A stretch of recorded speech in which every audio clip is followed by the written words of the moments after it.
From bombers to fighters to transports, U.S. Army aircraft started to thunder across the skies in World War II. And take a look up there, ladies and gentlemen, flying overhead right now. They are fast, they are fierce, and famously used in the Doolittle raid over Tokyo. Leading up front, the mighty B-25 Mitchell. Up next, the Cadillac of the sky, the P-51 Mustang. From the sky, we're back down on the ground. In World War II, one vehicle led the charge, the legendary quarter-ton 4x4 command recon vehicle, the Jeep. You might have a Jeep in your driveway, but not like this. The U.S. Army truck quarter-ton 4x4 command reconnaissance, better known as the Jeep, was an iconic vehicle of World War II and was the world's first mass-produced four-wheel drive vehicle. The Army used the Jeep for almost every military activity, including command vehicles, scout cars, and medical ambulances. Fast, rugged, the Jeep became a symbol of American ingenuity.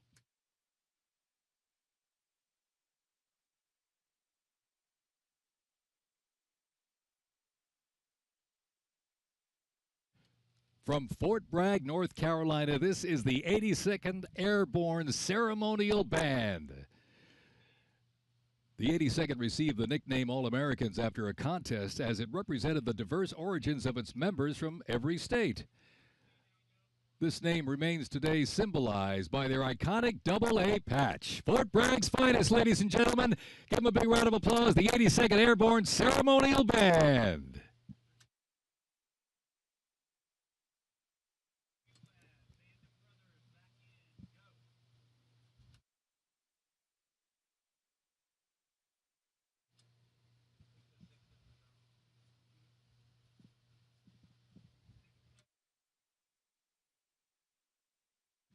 In a global fight like World War II, the U.S. Army knew our troops needed more than courage.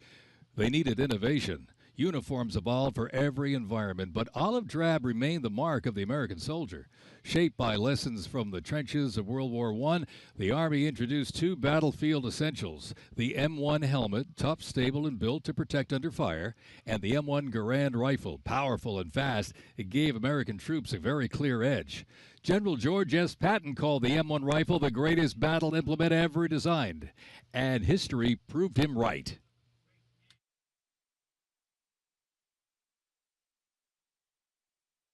The 82nd Airborne Division. The unit is best known for their bravery on D-Day, when 12,000 parachute and glider troops destroyed German supply lines after fighting for 33 days straight.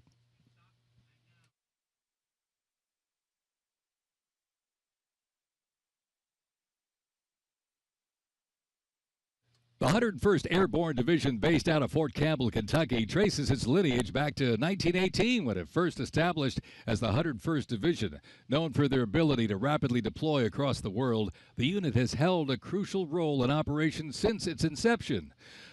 From parachuting behind enemy lines on D-Day to leading helicopter assaults in Vietnam, the 101st redefined modern warfare. In the 50s, the Screaming Eagles stood tall at home, protecting the Little Rock Nine during the fight for civil rights. In recent decades, they've been sent across the world with stints as far as the Middle East, where they took part in Operation Desert Storm and participated extensively in the war on terrorism in Iraq and Afghanistan. The Screaming Eagles continue to lead the way as tomorrow's division in today's Army.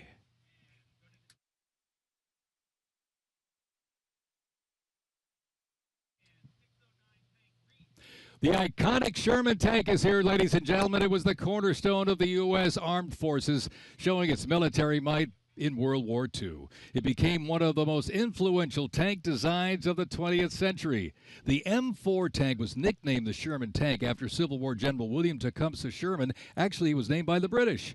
With almost 50,000 produced during World War II, the Sherman tank was in active service until 1957. In World War II, the M16 half-track was a force to be reckoned with. It was a self-propelled anti-aircraft weapon with speed, firepower, and grit. Nicknamed the Meat Chopper, its quad 50 caliber mount could unleash 2,300 rounds a minute. Quite devastating. It served through Korea, Vietnam, and beyond, and remains in use in U.S. allies to this day. The M16 half-track brings the fight wherever it rolls.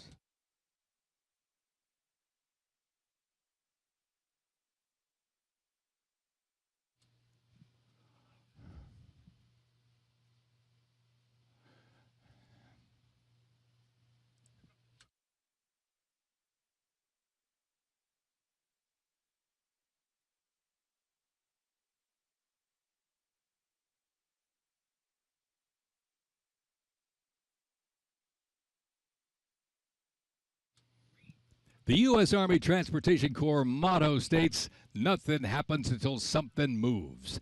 That was never more true than with this. Look at this, the 2.5-ton Chevrolet Deuce and a Half. It can move up to 10,000 pounds of cargo and was the backbone of the Red Ball Express that kept the Allies supplied after D-Day in World War II.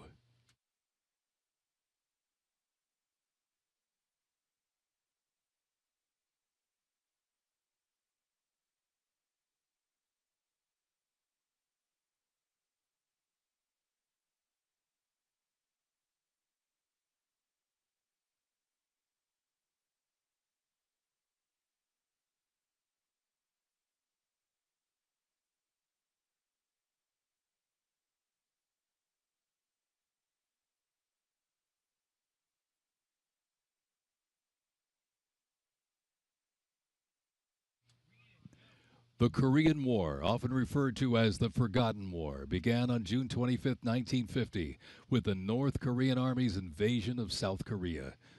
A coalition of South Korea, the United States, and other United Nations members defeated the invasion and advanced into North Korea. The coalition fought and defeated two Chinese offensives in the spring of 1951. Armistice negotiations began shortly after that defeat in July of 1951 until the armistice was signed 2 years later in 1953. Combat consisted of small attacks, raids, and patrolling. During this war, the United States deployed approximately 6.8 million military forces to the Korean Peninsula.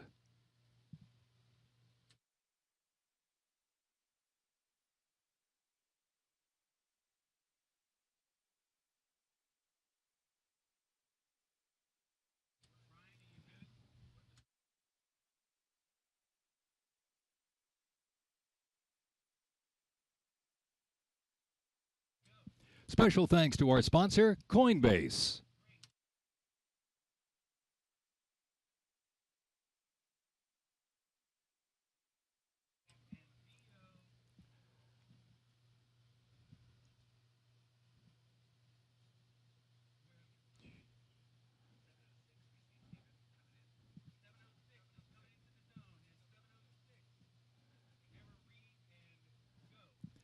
The M151 kept rolling along as the lightweight, high-mobility general-purpose vehicle replacing the famed World War II Jeep back in 1961. Officially named the Military Utility Tactical Truck, or MUT, most servicemen generally referred to it as a Jeep. The vehicle spanned more than 40 years in 4 manufacturers and were everywhere that the Army was deployed.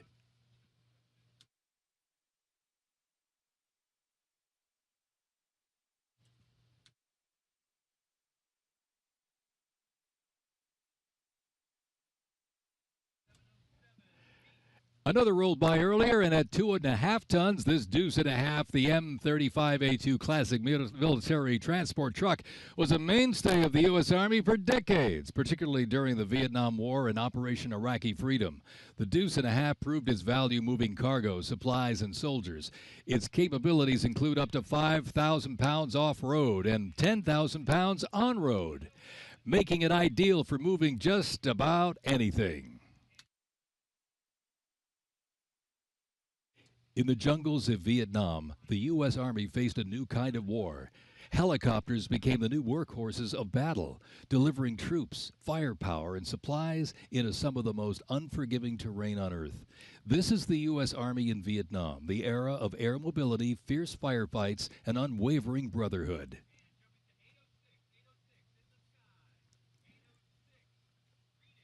And over the music marching through, the roar of these legendary Army helicopters takes to the air. Flying overhead right now, they help define the Vietnam War.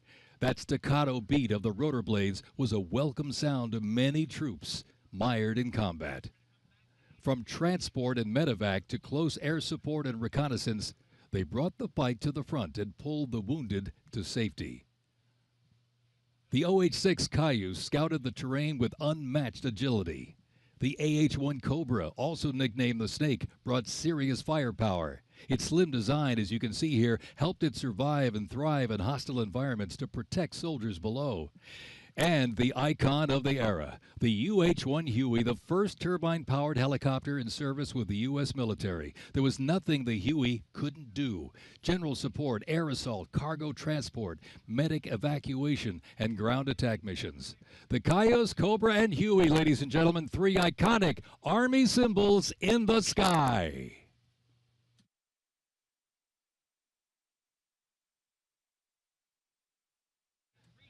The 1st Cavalry Division Band, based out of Fort Cavazos, Texas, has played a vital role in U.S. military history.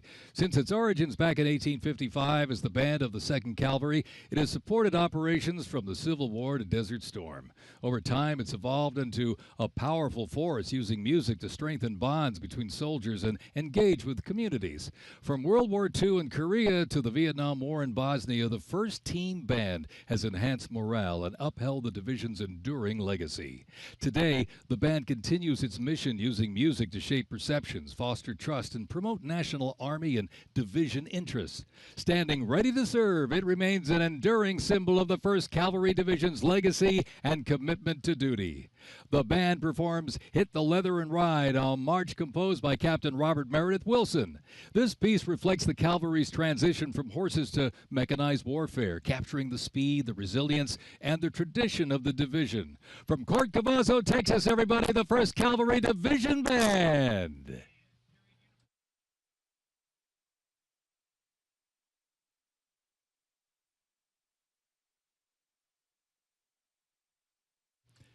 The U.S. Army deployed large numbers of troops in support of the Vietnam War.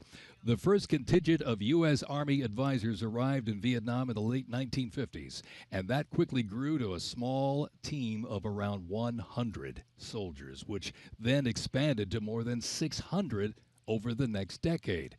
As the war intensified, troops' numbers quickly grew as the war between the South Vietnamese government and the communist insurgents supported by North Vietnam intensified. By January 1969, more than 364,200 soldiers organized around 7 divisions and 20 separate combat brigades.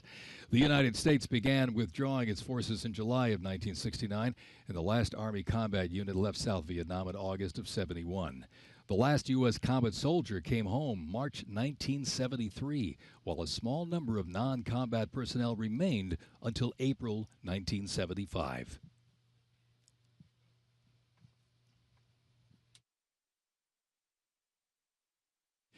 Representing the Vietnam War era is the 101st Airborne Division, based out of Fort Campbell, Kentucky. The unit is wearing replica Vietnam War uniforms, signifying the soldiers who served our nation during this time. Blistering heat, thick humidity, and unforgiving terrain demanded uniform innovation, and the Army, they delivered. New lightweight uniforms were constructed to move with the soldier. The M16 replaced the M1 Garand, calling for redesigned ammo gear and faster reloads in combat. Body armor got smarter, jackets and trousers got lighter, and field equipment was reimagined to meet the mission head-on. Gone were the heavy Mickey Mouse boots, replaced by canvas tropical combat boots that offered better grip, faster drying, and all-day endurance.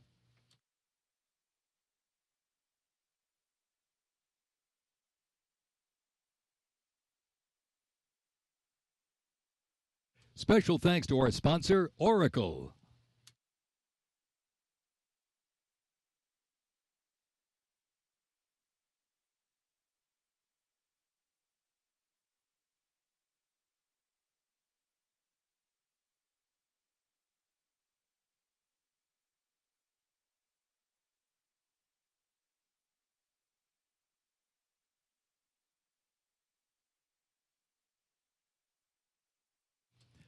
When Saddam Hussein's Iraq invaded Kuwait in August 1990, the U.S. Army deployed to Saudi Arabia to deter further Iraqi aggression in the region for what was known as Operation Desert Shield.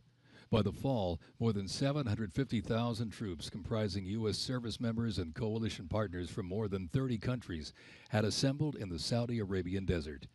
In mid-January 1991, the U.S.-led coalition began Operation Desert Storm, which kicked off with an intensive air campaign designed to knock out key Iraqi infrastructure and weaken Iraqi forces. A ground offensive was launched in early 1991, where military forces overwhelmingly destroyed enemy tanks and vehicles. After only 100 hours of ground combat, coalition troops liberated Kuwait, and the Gulf War ended with Iraq's surrender.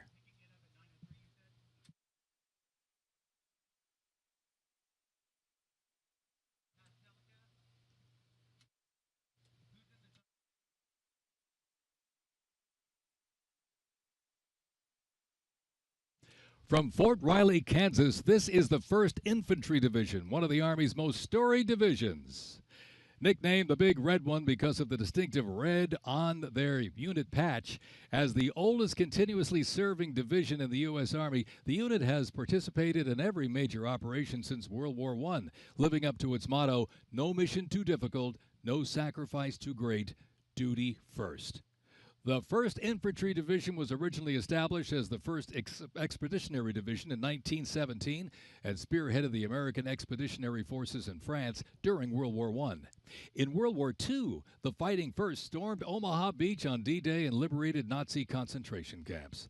The highly decorated unit has had 37 members of the Big Red One awarded the Medal of Honor. In Washington, D.C., the 1st Division Monument stands in President's Park, memorializing those who died while serving in the 1st Infantry Division. Ladies and gentlemen, they are the Big Red One, the 1st Infantry Division.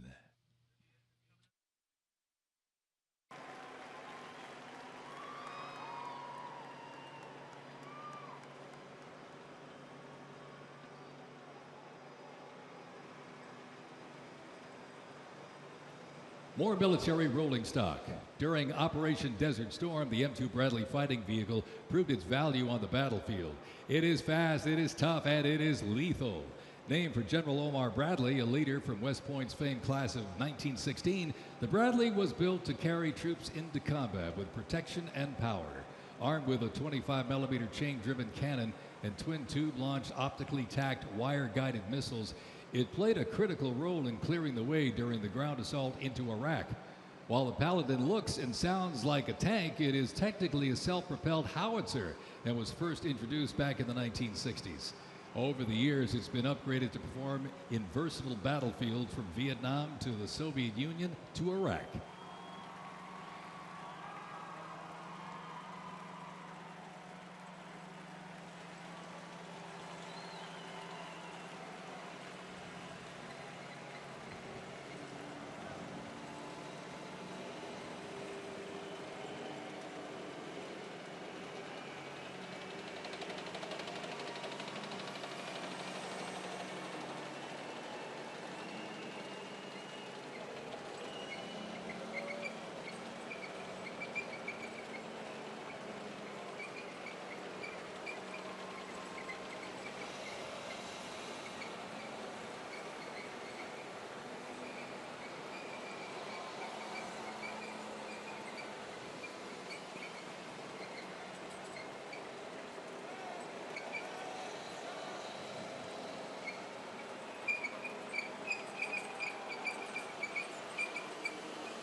In the Gulf War, no division hit harder or moved faster than the 1st Armored.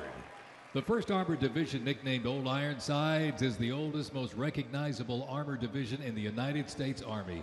As part of the buildup for World War II, cavalry and reconnaissance units were brought together to form the 1st Armored Division in 1940.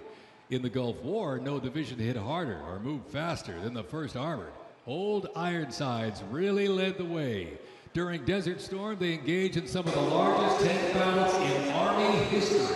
There were decisive victories, shattering enemy formations. Based in Fort Bliss, Texas, America's Tank Division is currently supporting missions in 20 countries across 5 continents. From World War II to today, Old Ironsides remains battle-proven and always ready.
First used in Operation Desert Shield and Desert Storm, the M119 howitzer brought precision firepower to the front lines. Lighter and more mobile than larger artillery, it was built for the infantry brigade, able to fire high in the air or directly at the target depending on the mission. Whether used in battery formation or as a standalone support weapon, the M119 delivered reliable, responsible fire when it mattered most. Still in service today, including on the front lines in Ukraine, it remains a trusted part of the Army's arsenal.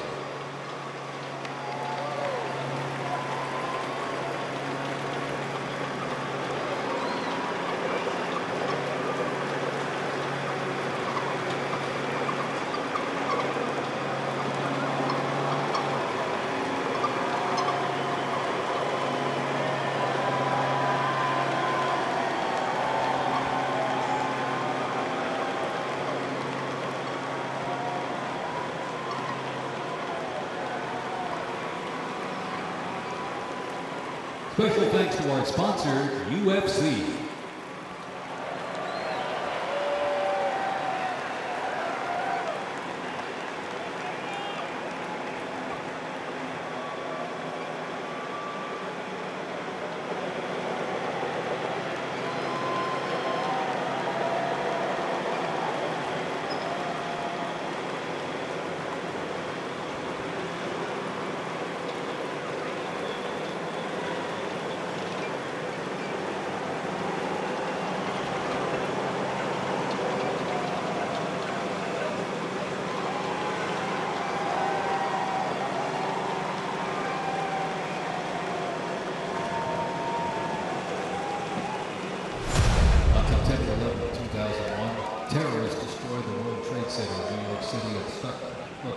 on Washington, D.C. using commercial airliners. In response, the U.S. launched the global war on terrorism. The U.S. would stop potential threats around the world and take the fight to terrorist groups and the nations that back them. The Army immediately deployed forces to Afghanistan to destroy Osama bin Laden's al-Qaeda terrorist organization and depose his sponsors, the ruling Taliban. The 2003 President Bush expanded the war to Iraq. Soldiers and other armed services overthrew Iraq's dictator Saddam Hussein. The fight to stabilize Iraq and prevent terrorist groups from overthrowing its new government continues to this day. The campaign in Afghanistan lasted until 2021 when U.S. forces withdrew and the Taliban returned to power. Over the course of the two-decade conflict, over 2 million servicemen and women, less than 1% of the American population, deployed in support of the global war on terrorism. Most of those who served were members of the United States Army.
The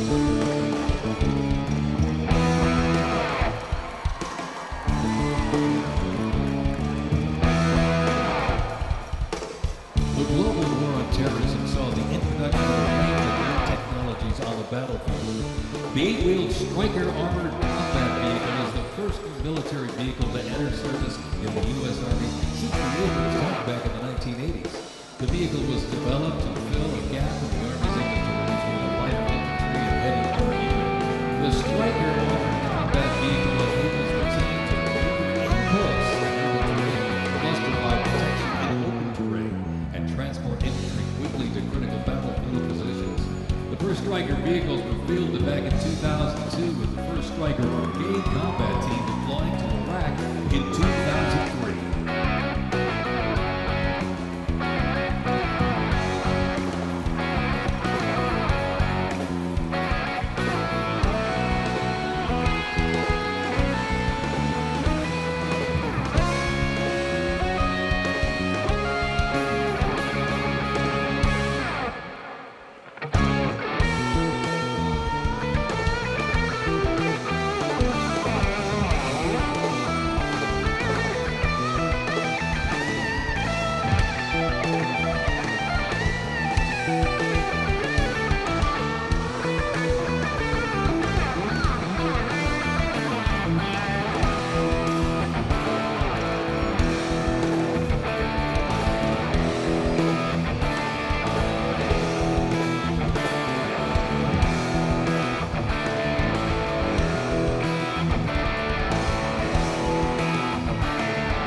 Based out of Fort Bragg, North Carolina, represents a lethal, agile, and flexible force capable of conducting many complex joint special operations missions. Today's Rangers Regiment is the Army's premier direct action command force. It is always combat ready, mentally and physically tough, and prepared to fight our country's adversaries. The U.S. Army Special Operations Command is an elite group of individuals succeed in protecting the country from their threats. Composed of 5 units with unique specialties, special operations forces, small tactical teams taking on the most challenging and sensitive missions. Military legends and service members and civilians alike, they take on terrorism and quiet guerrilla war-style missions in foreign countries. Ladies and gentlemen, the U.S. Army Special Forces.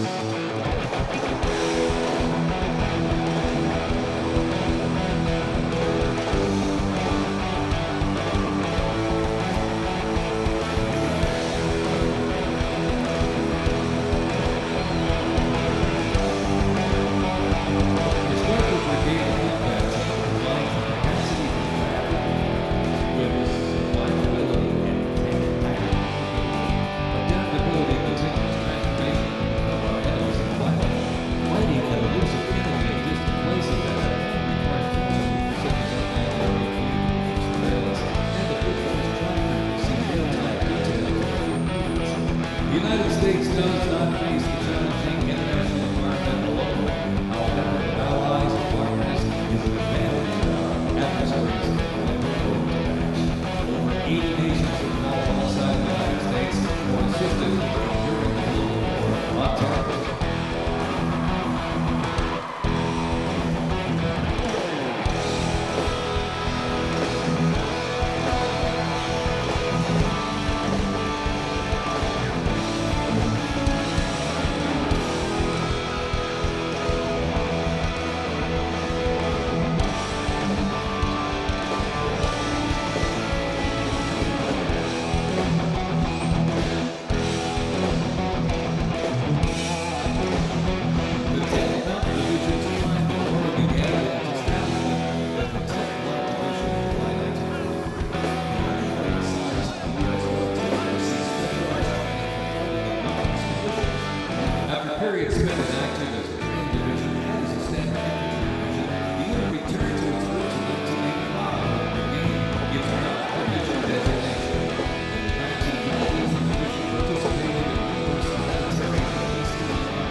8 Stryker Brigade Combat Team, 6 active, 3 were National Guard.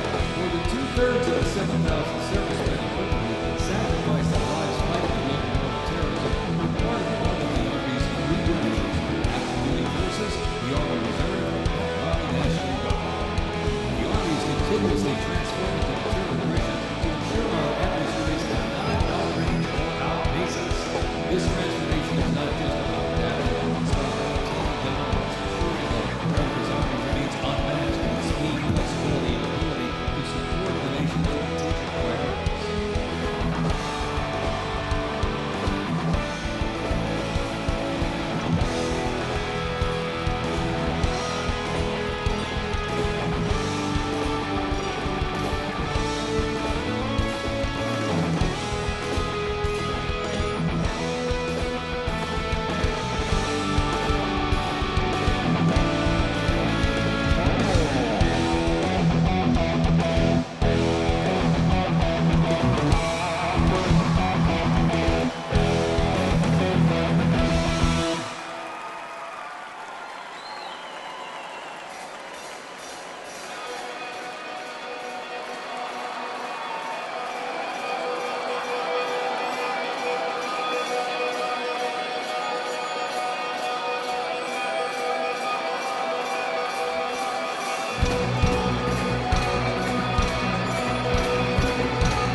is also seeing active use in Ukraine.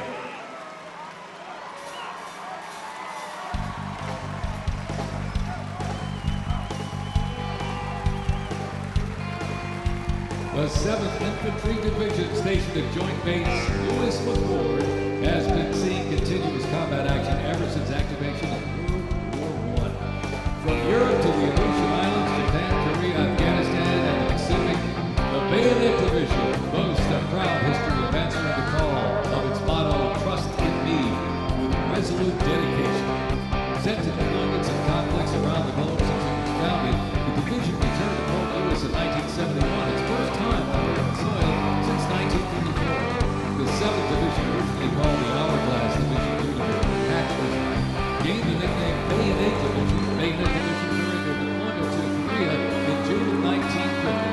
At Incheon landing, during the liberation of Seoul, they were credited with plunging the bayonet into the heart of the enemy. With 13 members of the division receiving the Medal of Honor, the 7th enables and sustains the combat readiness of 2 Stryker Brigade combat teams and the Combat Aviation Brigade.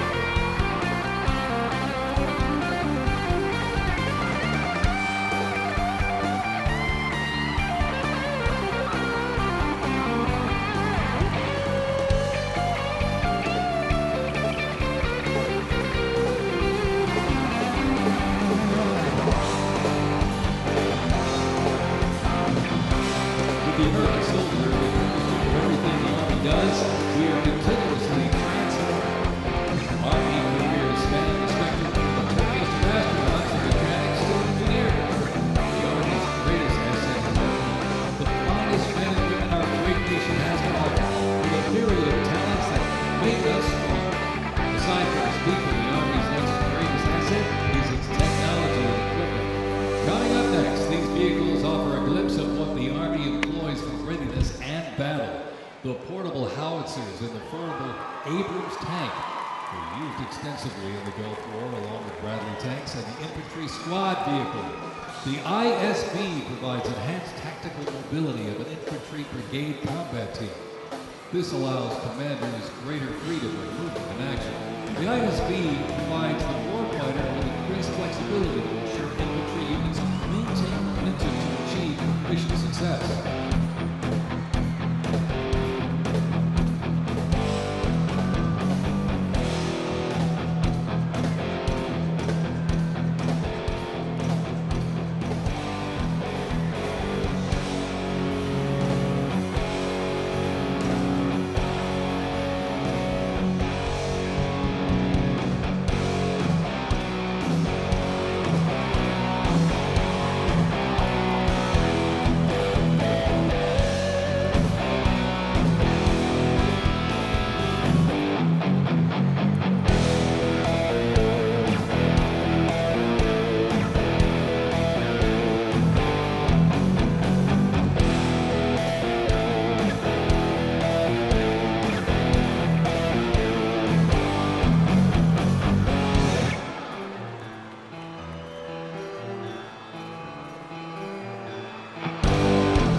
When duty calls, U.S. Army soldiers don't just answer, they lead. From Fort Bragg, witness a powerful demonstration of strength, purpose, and the unmatched capability of today's Army.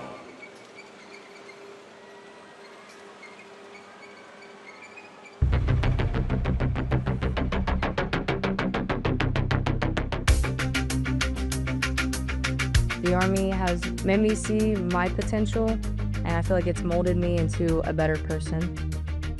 I grew up in a very patriotic household. My grandfather, he served in World War II, and his brother, my uncle, served in Vietnam. I can do this. If they can do this, I can do this.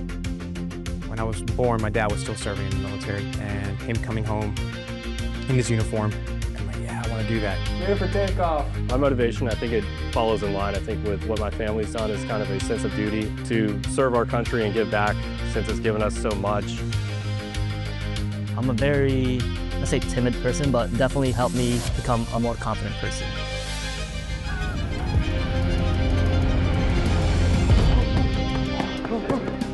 Working with a group and my peers, it really shows how much working with a team can strengthen you. All right, ready to go? Ready to go. I derive a lot of purpose from serving others. I think serving something bigger than myself gets me out of bed every day. If you follow it up, you follow it up.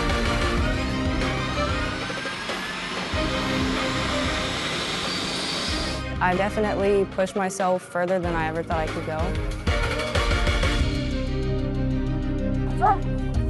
I joined the military service because I want to deploy. That's my main goal, is deploy, deploy, deploy. If we get the call, we have to go somewhere, we'll do what needs to be done. That's just the way we operate here.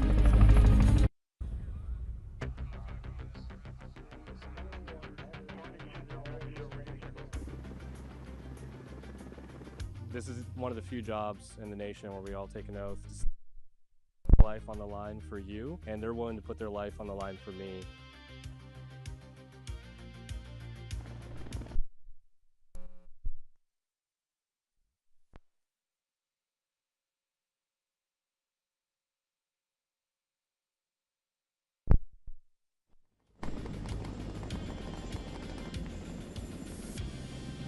We're always ready to deploy within 18 hours and handle the mission at task.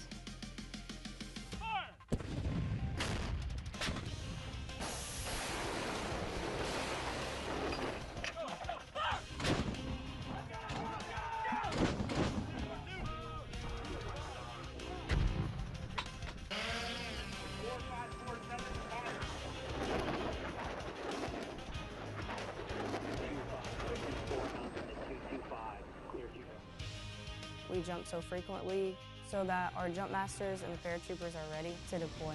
Airborne personnel, stand up! I'm very passionate about being a jump master.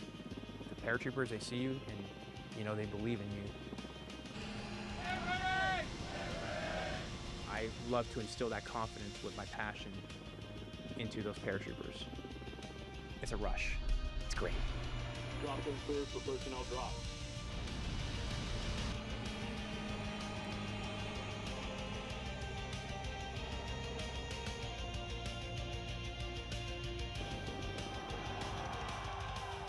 This week we honor 250 years of valor and glory and triumph by the greatest fighting force ever to walk the face of the earth, the United States Army. For 2.5 centuries, our soldiers have marched into the raging fires of battle and obliterated America's enemies. I love the Army. It is a great place to set yourself up for success, to prepare yourself for the future. God bless you, God bless our soldiers, and God bless the U.S. Army.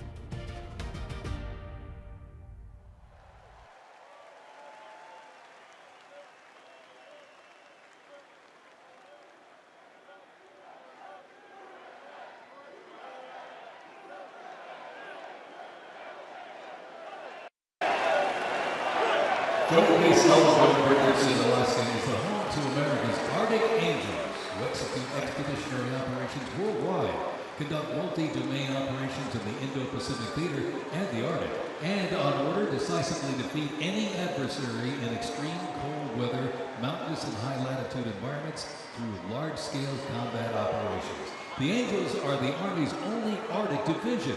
Masters of Arctic Warfare, the 11th serves worldwide in all climates. Established in November of 1942, the Angels of the 11th Airborne Division led the way in the Philippines during World War II and spearheaded an amphibious invasion of Luzon and distinguished themselves during the liberation of Manila.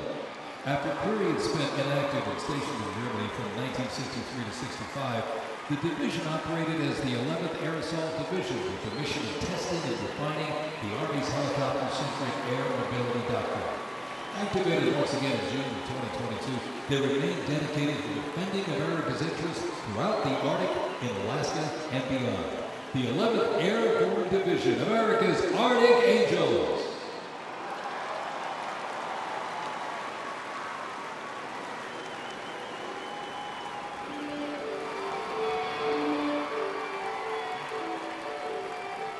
Requiring ongoing maintenance in the field and on base because nothing happens until something moves, wheeled vehicle mechanics supervise and perform maintenance, repair, and recovery operations on vehicles that serve the Army in a variety of mission-critical roles. Included in the array of mobile artillery such as Paladins and the Abrams tank is the Joint Light Tactical Vehicle known as the JLTV. It's highly adaptable, providing protected and sustained mobility for personnel and vehicles. JLTV is known for its off-road capability while providing armor against small arms and improvised explosive devices. The JLTV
inseparably linked to America's long-standing citizen soldier tradition. Organizationally, the reserve is roots lie in the medical reserve, established back in 1808 to provide Army Reserve of medical manpower. This organization was folded into the new offices of the Officers Reserve Corps in 1917. Reserve organizations furnished crucial manpower to the Army during World War I, and merged in 1920 into the Organization of Organized Reserve. During World War II, the Army activated 26 Organized Reserve Infantry Divisions. Roughly a quarter of the Army's officers' corps came from the Reserve General Department. During the Korean War, the Organized Reserve Corps was reorganized and redesignated the U.S. Army Reserve. The Army Reserve has since served as a vital source of manpower for the force during times of need, gradually transitioning from a strategic force to an operational force in response to the pressures of the war on terrorism. In the 170,000 Army Reserve soldiers and 11,000 civilians serving their home communities, and when needed, they can quickly mobilize. The Army can't deploy, they can't fight, or win without the Army Reserve. They are an important component of the Army readiness. Let's have a big hand for the Army Reserve!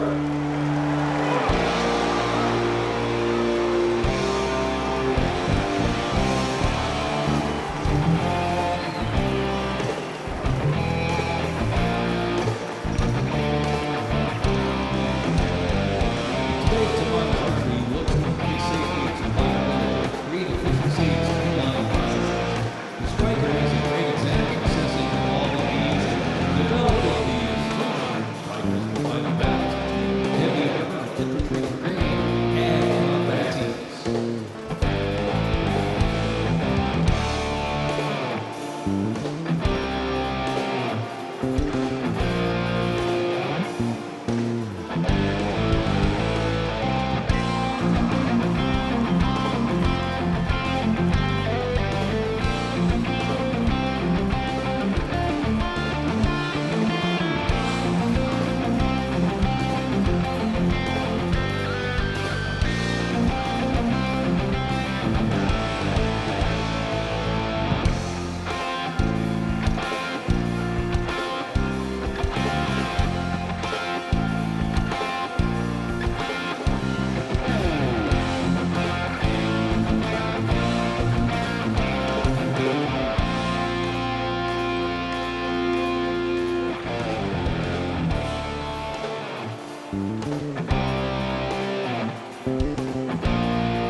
Battle of the Bulge. Surrounded by German forces in the frozen forests of Belgium in December 1944, soldiers of the 101st Airborne held the line.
The vehicles are the infantry squad vehicle, mobility asset that can rapidly move through most terrain types. The trailer is the S-MET, and it's capable of carrying heavy loads under its own power through restricted terrain. This platoon is equipped with 3 types of small unmanned aerial systems. They are the Ghost X, located on the S-MET, the C-100, and right above us there, the X-10B, which are flying above the formation.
sophisticated targeting radar system that can operate in poor visibility and in the black of light. With more than 1,280 aircraft in operation accumulating over 5 million flight hours, 1.3 million women in combat, the AH-64 Apache represents the backbone of the U.S. Army's attack helicopter fleet and a growing number of international defense forces.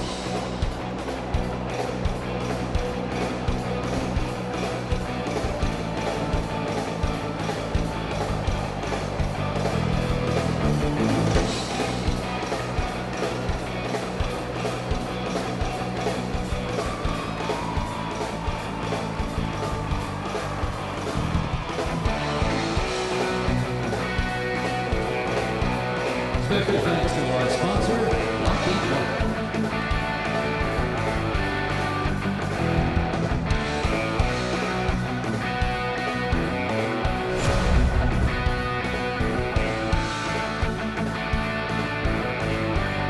Now, let's roll on to the future of Army readiness. The Army Research Laboratory robot dogs reflect the latest in Army innovation. Look at this.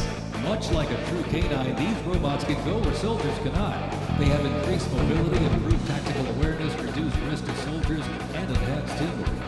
Replacing soldiers, robot dogs can explore terrain that may be difficult for soldiers to traverse, disposing of explosive weapons to act in defensive posture or aggressive capacity maneuver.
As the oldest continuously serving Army band and the oldest unit at West Point, this is the United States Military Academy Band, ladies and gentlemen.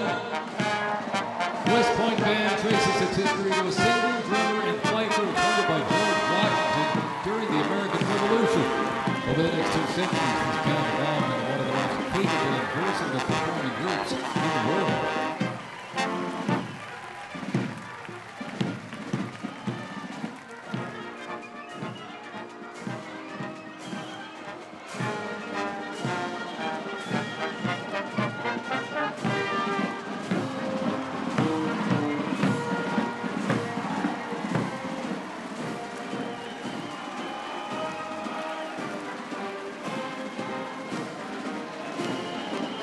One of the most prestigious institutions in the world where leadership is forged and duty becomes destiny. This is West Point, where Army leaders are made. With the motto of duty, honor, and country, West Point trains the best and fighters to serve their country as Army officers. Founded in 1802 by President Thomas Jefferson, West Point is the home of the long gray line, a legacy of courage and excellence that includes 77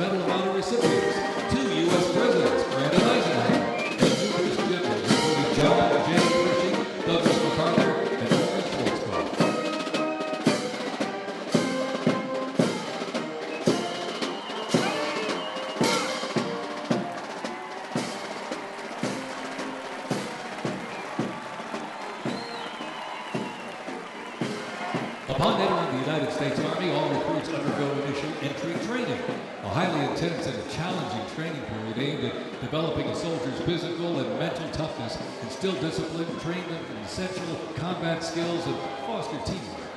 IET transforms abilities into soldiers based on the 7 core Army values: loyalty, duty, respect, selfless service, honor, integrity, and personal courage.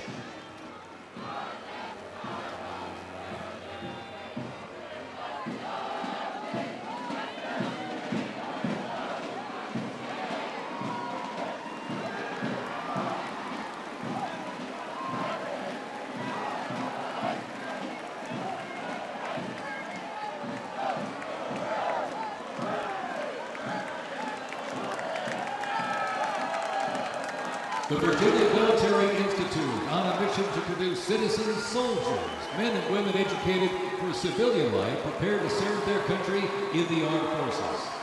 VMI counts on Nobel Prize winner, 11 Rhodes Scholars, generals, 7 Medal of Honor recipients, and a Pulitzer Prize winner among its graduates. As one of the nation's senior military colleges, students at Virginia Military Institute can participate in Army ROTC or the Corps of Cadets. While cadets in the Corps can serve in any branch of the United States military or pursue other careers, those in Army ROTC earn their commission as officers, ready to serve on active duty in the National Guard or Army Reserve. Each year, the Army Senior ROTC Blue Ridge Battalion commissions approximately 130 second lieutenants, ensuring that excellence in leadership continues in generations to come.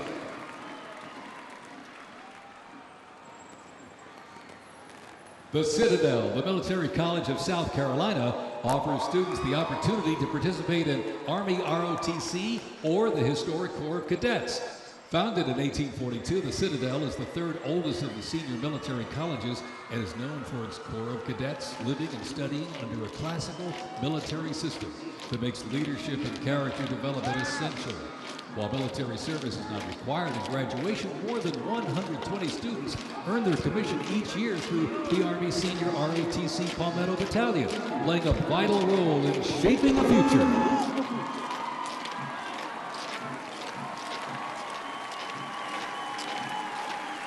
As one of the nation's senior military colleges, Texas A&M University is home to both Army ROTC and the renowned Corps of Cadets.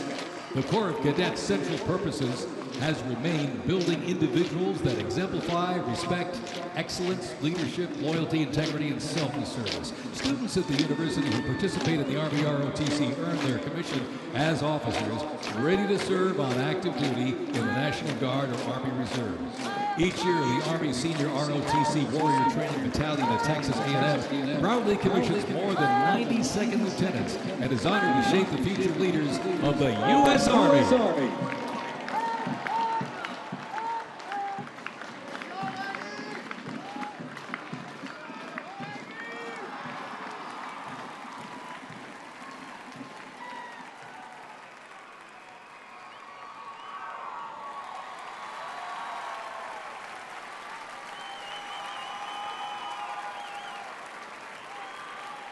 In a powerful display of commitment, these future soldiers will raise their right hand and take an oath of enlistment, pledging to serve our nation. This joint formation is proudly led by the Joint Task Force, National Capital Region, and the Military District of Washington Retention Team.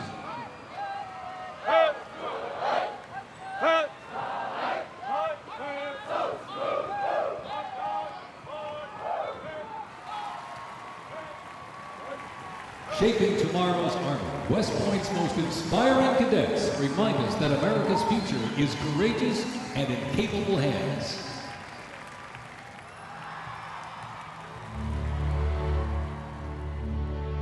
The pride to serve my country knows that I'm doing it not for myself. Every day I put on the uniform, not just representing Caroline Robinson. I'm representing my company here at the Academy. I'm representing West Point. I'm representing the United States Army, and ultimately, I'm representing the United States of America. I really came to West Point because belief in the American dream and giving back to our country. You're a part of something that is much bigger than yourself. You're a part of a tradition of excellence and a legacy that's connected not only to the Academy, but to the American Army. I'm surrounded by people who want to make themselves better and serve our country. Excellence is their baseline, and that to me is what it means to be a West Point cadet. From the earliest days of our nation, this supreme tradition of American military service has been passed down from soldier to soldier and generation to generation, and it's a beautiful thing to watch. My brother preceded me here, and originally I didn't really know what West Point was until he came. But when I saw the mission that they were committed to, of upholding the principles of American democracy and protecting the Constitution, I knew it was somewhere I had to be. Every time that we lived outside of the United States, I always developed this sense of gratitude and pride of being an American, and I wanted to give back to my country what it gave to me. And it wasn't until I zipped up the blouse and I put the belt on for the first time that I realized that I was going to be serving my country, and it felt right. West Point was the place that I needed to be, and more importantly, the Army was where I wanted to be. I just looked to the left and right over basic training and realized that we all had the same American patch on our shoulders, that we're all fighting for the same thing. I mean, there was no better feeling in the world knowing that every single person around you is committed and willing to die for that mission. You came for excellence, you came for duty, you came to serve your country, and you came to show yourselves that you are among the smartest, toughest, strongest, most lethal warriors ever to walk on this planet. What excites me the most about my future in the Army is the opportunity that I'm going to have to give back to the American soldiers that I'm going to be leading. Because ultimately, they don't get to choose. And to me, it's that burden of responsibility to be the best leader. And as a young officer, that's going to be exactly what I get to do. I was the cadet basic.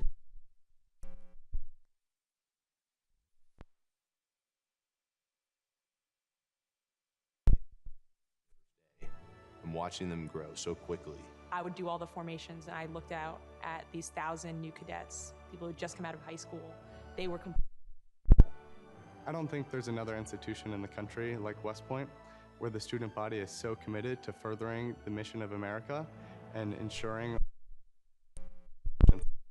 I'm really surrounded by the best of the best, and that's when I realized this is a place that I absolutely want to be. West Point itself is an amazing institution, but it only provides opportunities. The people here have to choose to take those opportunities and grow and lead and serve. And the people here want to do that. And I'm proud to be a part of that. And I would tell any high schooler who is considering it, you won't regret it.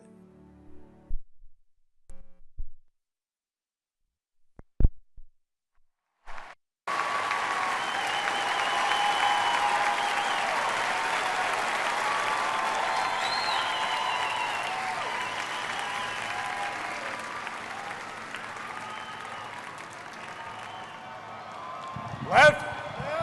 Pace. Mr. President, First Sergeant Norton reporting for duty, sir. Ready to commence the ceremony as directed. I state your name. Do solemnly swear. That I will support and defend. The Constitution of the United States of America. The Constitution of the United States of America. Against all enemies. Against all enemies. Foreign and domestic. Foreign and domestic. That I will bear true faith. That I will bear true faith. And allegiance to the same.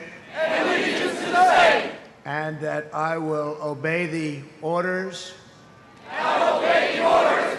Of the President of the United States. Of the President of the United States. And the orders.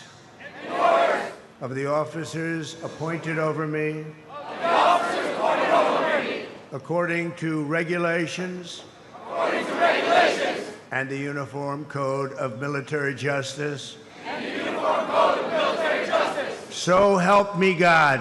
So help me God. Congratulations, congratulations. Welcome to the United States Army, and have a great life. Thank you very much. Have a great life. Thank you.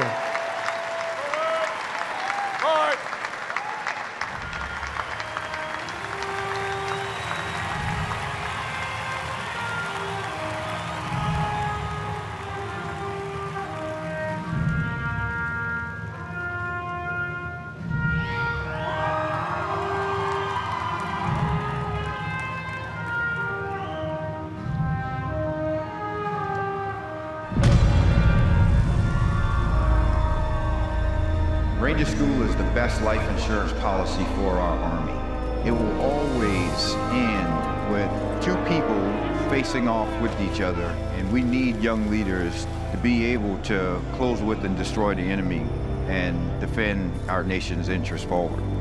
Surrender is not a Ranger word.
Of our troops, Warren Stryker.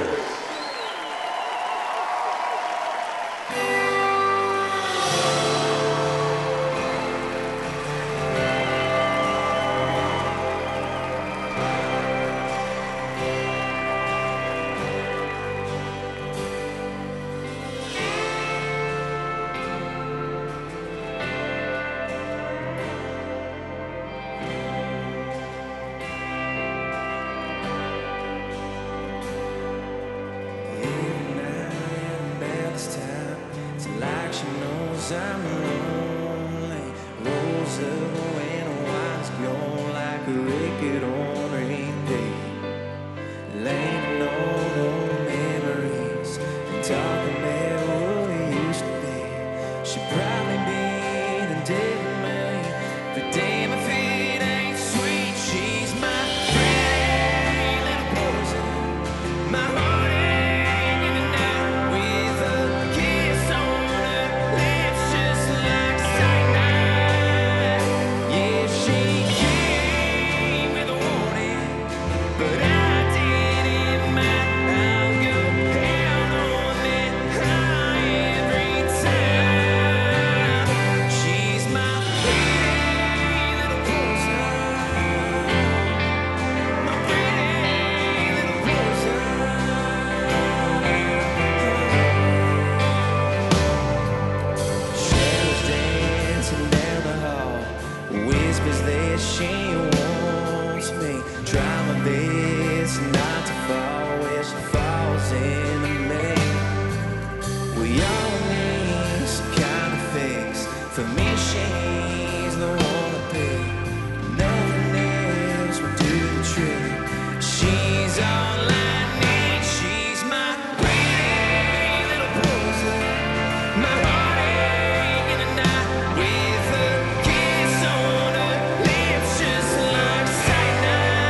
For some, I guess it's alcohol. I want none of y'all. I just want you. No, I just want you. My pretty little poison. My heartache in the night with a kiss on her lips just like cyanide. Yeah, she came with a warning, but I didn't mind. I'll go hell on that high every time. She's my pretty little poison. My pretty little poison. She's my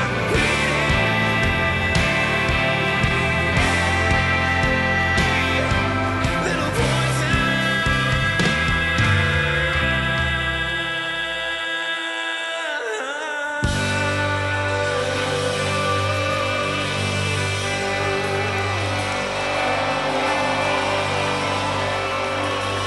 Thank you. I'm not gonna lie, y'all. I'm nervous, but I would just like to say thank you so much for having me here tonight. I am just so fortunate to be here in front of y'all, and thank you guys so much for what you guys do. And honestly, happy birthday, y'all. Happy birthday.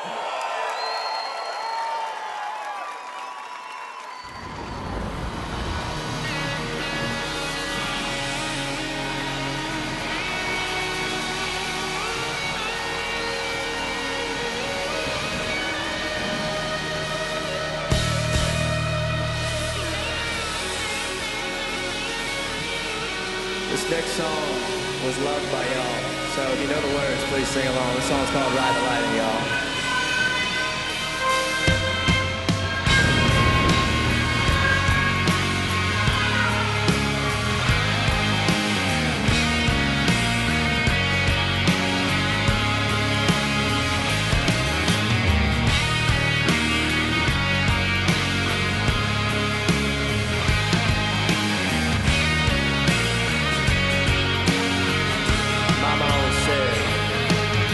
Mama always said I was born on the white side. Yes, she did. One foot in the flames and the other trying to walk the line. Can't say I never saw it coming. I could see the warning signs. Mama always said I was born on the wild side. I guess Mama was right. 'Cause when the clock strikes midnight, gonna ride the lightning, feel the thunder till the darkness pulls me under. Gonna fly on wings of fire, breathing good, Lord lifts me high, singing oh when they call me on, singing oh when they call me on. Gonna ride the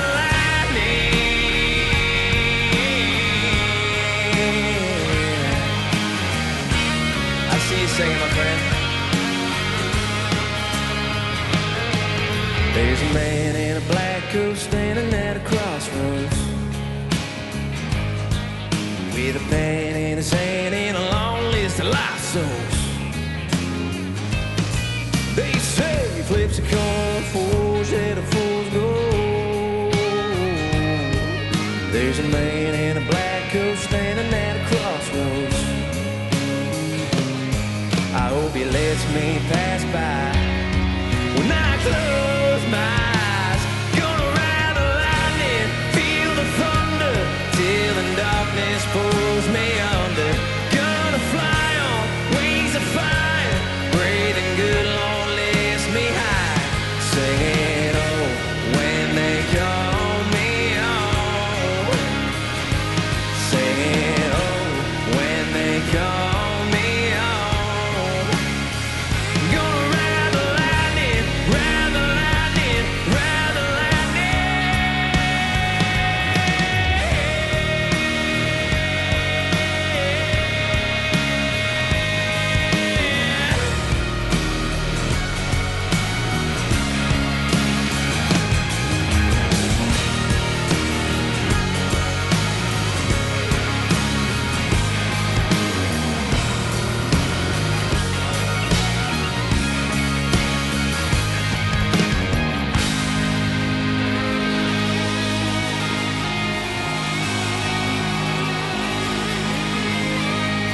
got one more chorus, y'all.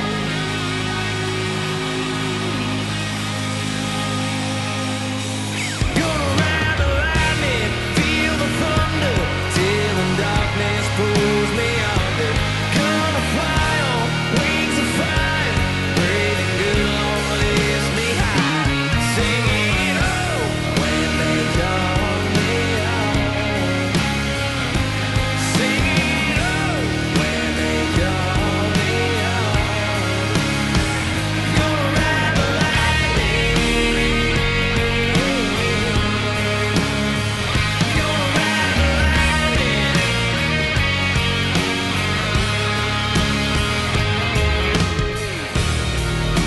Ladies and gentlemen, everybody here, everybody that has attended tonight, I just want to say thank you so much. And I'll leave y'all with this. I'm Warren Zatters, y'all. Thanks for having me.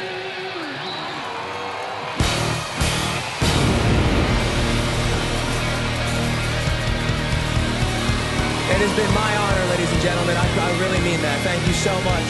Happy birthday to the Army. Happy birthday to our President, Donald Trump. Amen, y'all. God bless America, baby!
Well, let me say to the thousands of Americans who traveled from distant towns and across state lines to be here today, this is your national capital. Welcome to Washington, D.C. We are thrilled to have you.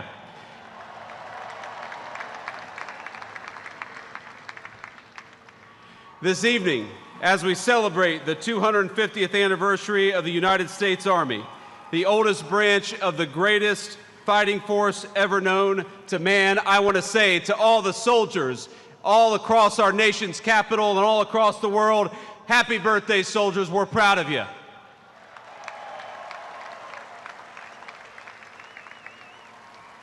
And I want to say you represent an unbroken line of greatness, of excellence. And one of the things the President of the United States has told his entire administration from the Vice President on down is that we must remember that the young men and women who put on the uniform and serve this nation are our most precious resource. We must honor them, we must respect them, we must fight for them, and that's exactly what the Trump administration aims to do every single day.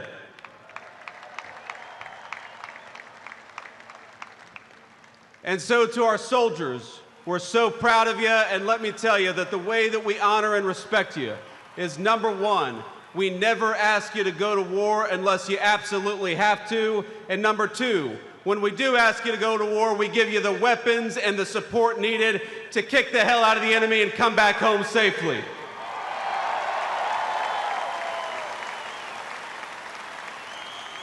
Now, I know I am the last thing standing between the main event, and that is a dangerous place to be with a lot of soldiers in the audience. So let me just say a couple of quick additional thoughts. First of all, June the 14th is, of course, the birthday of the Army. It is, of course, the birthday of the President of the United States, and happy birthday, Mr. President. But I would get in trouble if I didn't mention that it's also my wedding anniversary. And so to my lovely wife, I love you, honey, happy anniversary, and thank you for everything that you do for our country. So without further ado, it is my pleasure to introduce the 45th and 47th Commander-in-Chief of the United States military, President Donald J. Trump.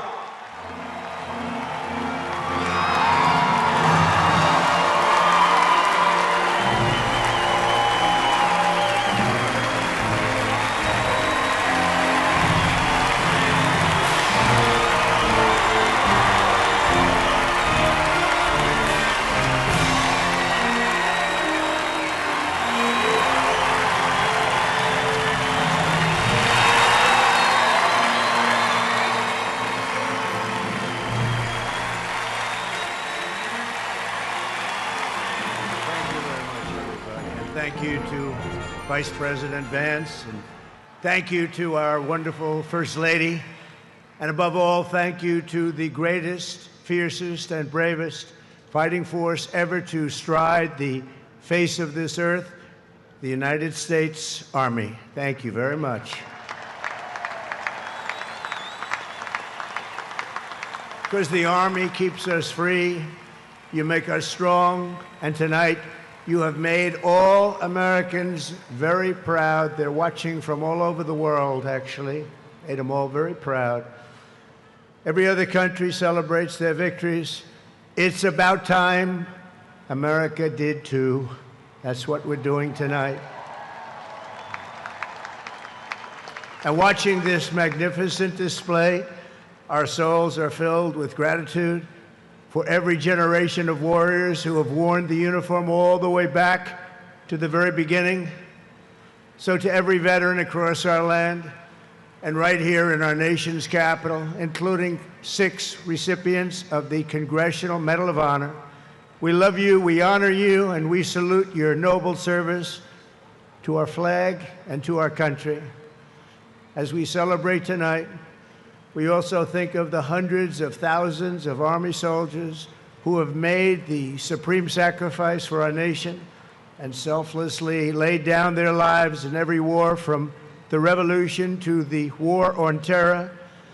To the Gold Star families with us today, the courage of your heroes is the bedrock on which our entire nation stands. We thank you. Yes, we thank you.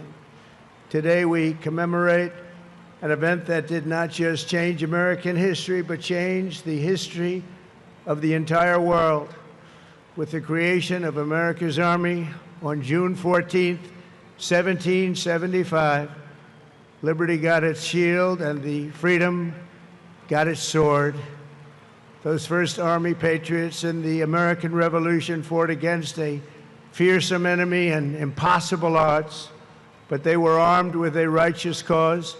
They were led by an indomitable commander, a truly great man, General George Washington, and they were united by an eternal creed.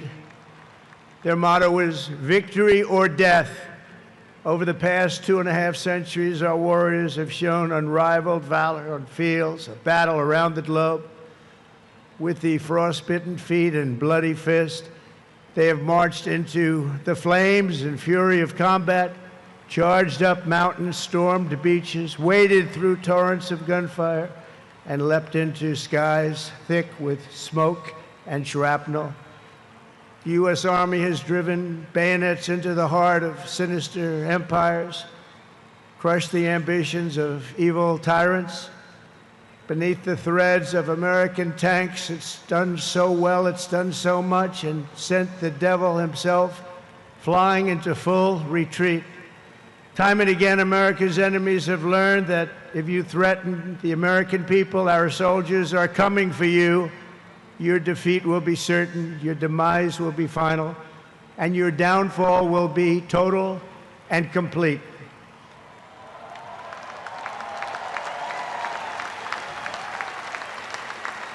Because our soldiers never give up, never surrender, and never, ever quit. They fight, fight, fight, and they win, win, win. And that's why no institution in history has entered more names into the roster of American heroes than the U.S. Army, the Congressional Medal of Honor, more than anyone or anything. There was Mad Anthony Wayne, asked by George Washington to lead a daring midnight raid up the cliffs of Stony Point with unloaded muskets and only their bayonets to fight the redcoats. Mad Anthony replied, "Issue the order, sir, and I will storm into hell for you." Then there was the Civil War general, John Corse, shot in the face in combat.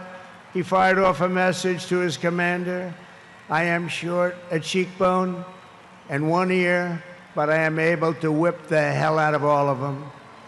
He stayed on the front lines, it seemed forever.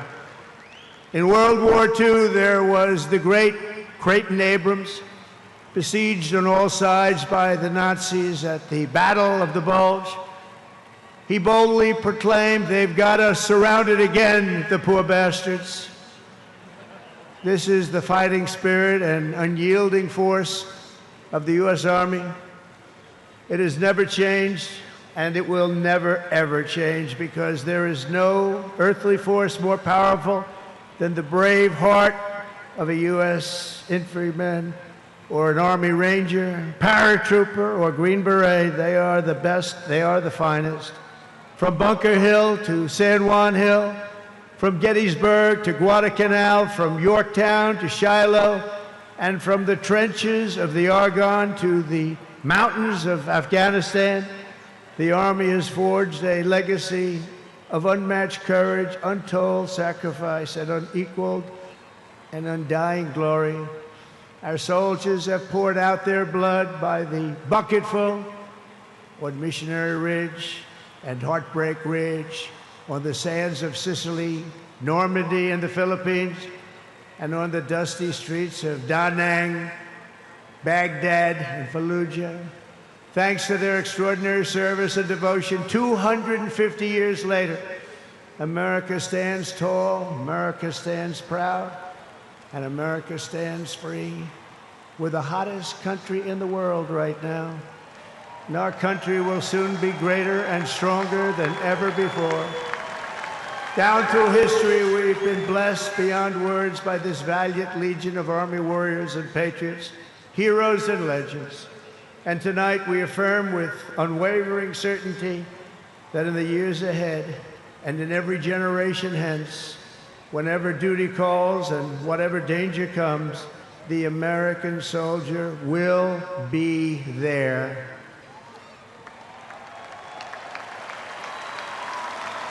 No matter the risk, no matter the obstacles, our warriors will charge into battle.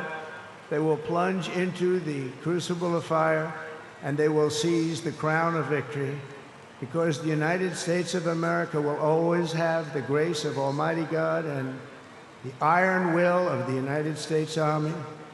Congratulations to everybody. We love our country. We've never done better. Thank you. God bless you. God bless the Army, and God bless America.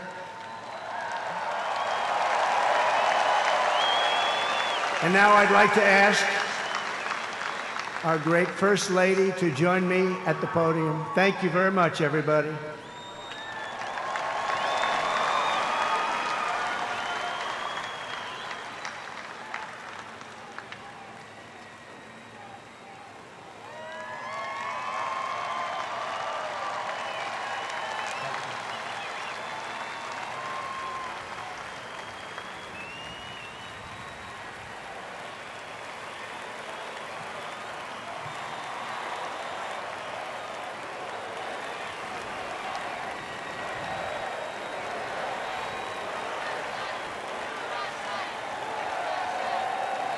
Mr. President, on behalf of the United States Army, the Army Golden Knights, I would like to present to you this flag, which was flown over our nation's capital in free fall during the Army's 250th birthday celebration.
And I had to start again, just my children and my wife.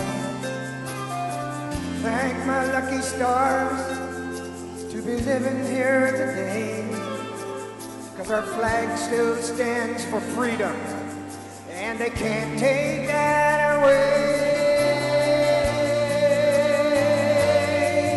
And I'm proud to be an American, where at least I know I'm free.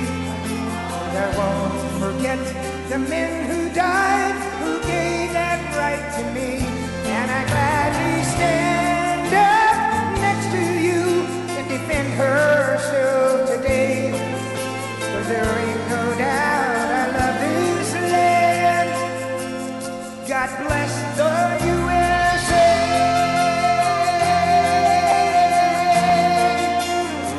Happy birthday, Mr. President.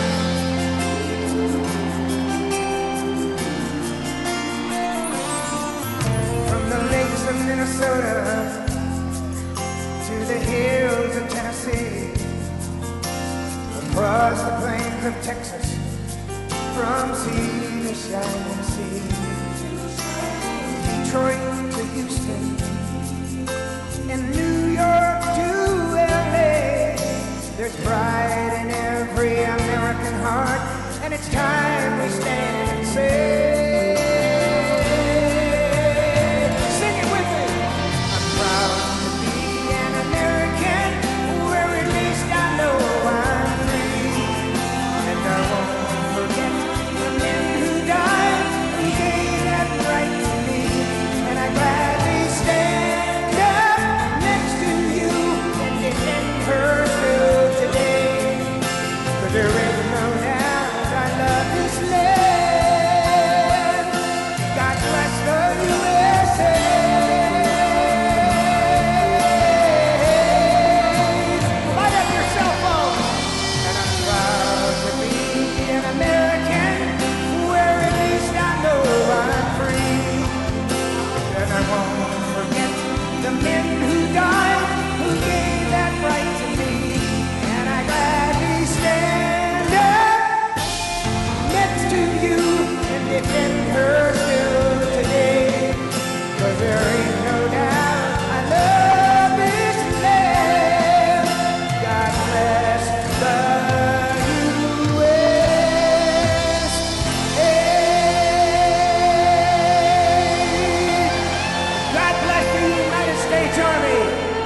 Thank you.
Thank you. Thank you, U.S. Army. Thank you. Thank you. Thank you. Thank you, Army, for 250 years. Thank you so much for serving alongside my grandfather and my great-grandfather, for your service, for your country, for your family. And I just want to say thank you from a generation that may not have known your name, but I get to live in the freedom because of it. I want to thank all the U.S. service members, men and women, and especially the Army for their 250th birthday. Thank you very much. My grandpa served in the Army in World War II as part of the 82nd Airborne. Thank you, Army, for everything that you do. My brother Rob and my son Alec both served in the U.S. Army. We thank you for your courage, your sacrifices, and the burdens that you may now carry. Thank you so much for doing what you do, putting your lives on the line for other men like me to live the life I live. I just want to say happy birthday to the U.S. Army, congratulating them on 250 years. I want to give a big shout out to my Uncle Zadien, who served in the Army, and thank you for all you do. I'm very thankful for the dedication and the hard work of the men and women of the U.S. Army. Hi, American soldiers. Thank you for all you do. Love you. Our freedom is not free, and we know that we are free because of you and your efforts. Thank you to our Army active duty and veterans for protecting our rights and freedoms. Comes at an immeasurable cost. Wishing you the best. Happy birthday. Go on. Happy birthday, Army. Thank you to everybody who's serving today and has served in the past. Love you guys and girls. Thank you so much for everything you do. A big thank you to the men and women that serve our country and everything you guys do for us. Thank you, Army, and happy birthday. Happy birthday, Army. Happy birthday, Army. Happy 250th.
When I raised my right hand, I swore an oath to every generation before me.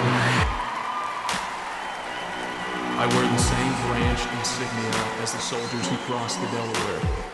Before there was a nation, there was an army.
serve because unity is worth the fight.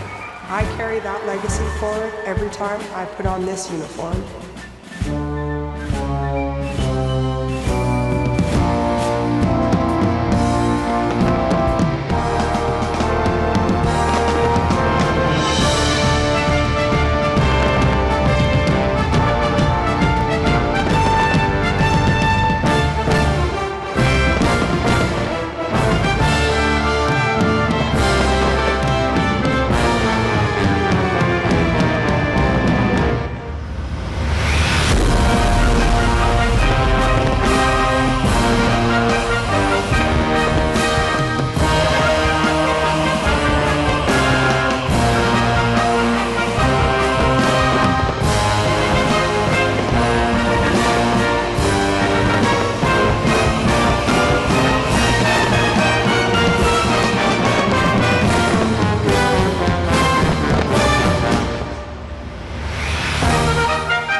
Both of my grandfathers served in the Second World War.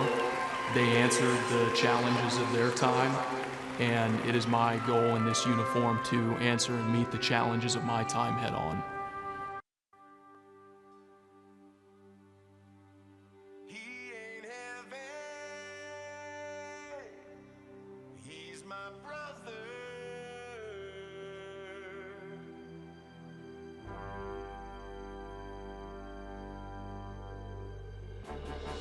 Duty, honor, country. Those three hallowed words reverently dictate what you ought to be, what you can be, what you will be. Heads are up, the chests are out, the arms are swinging, and cadence count. Sound off. 1, 2. Sound off. Bring it on down. 1, 2.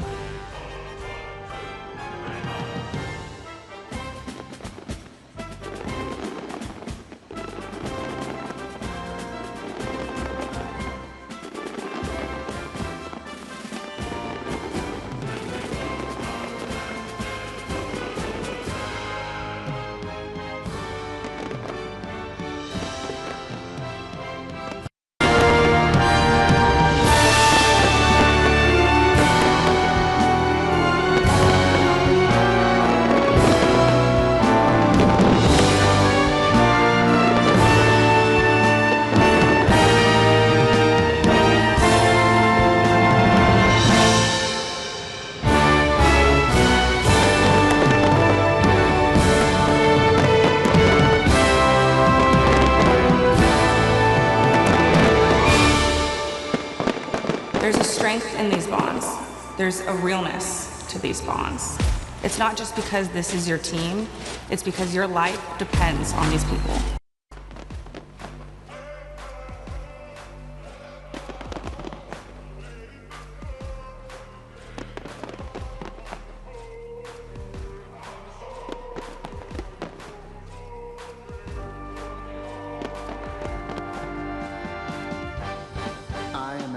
Soldier. I'm a warrior and a member of the team. I serve the people of the United States and live the Army values. I will never accept defeat. I will never quit. Trained and proficient in my warrior task and drill. I am an expert and I am a professional. Enemies of the United States of America in close combat. I am a guardian of freedom and the American way of life. I am an American soldier. I am an American soldier. I am an American soldier. So on we go. His welfare is my concern.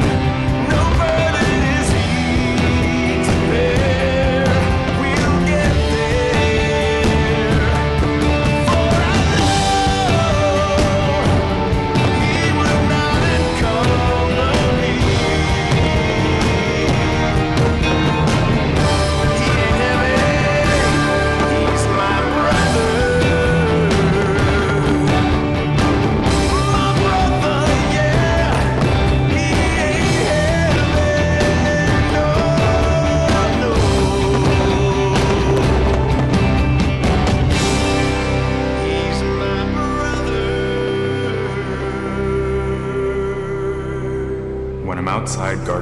the unknown soldier.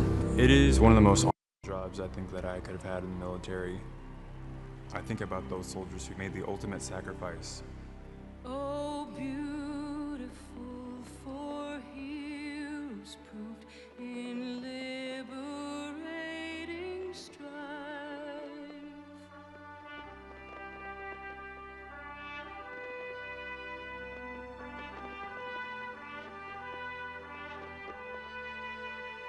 Who more than self their country loved, and mercy more than life.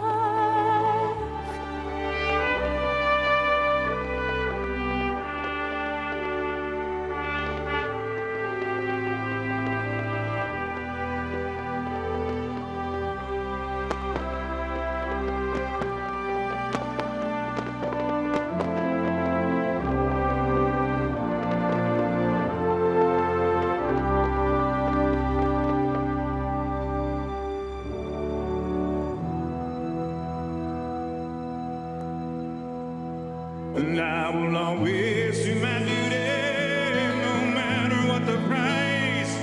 Hey, I've counted up the cost, I know the sacrifice. Oh, and I don't want to die for you, but if dying's asking me, I'll bear that cross with honor. Hey, freedom don't come free. I'm an American soldier, an American. Beside my brothers and my sisters, I will proudly take a stand. When liberty's in jeopardy, I will always do what's right. Man, I'm out here on your front line, sleep in peace tonight. American soldier, I'm an American.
It was a humbling experience putting on this uniform.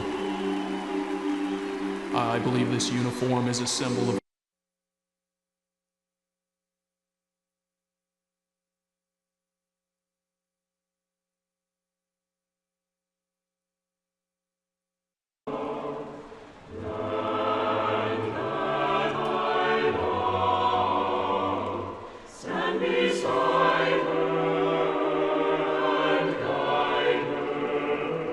Through the night with a light from above.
Thank you for joining us on this historic occasion. A special thanks to Scott's Miracle Pro and all of the terrific American 250 sponsors that help make this monumental event happen.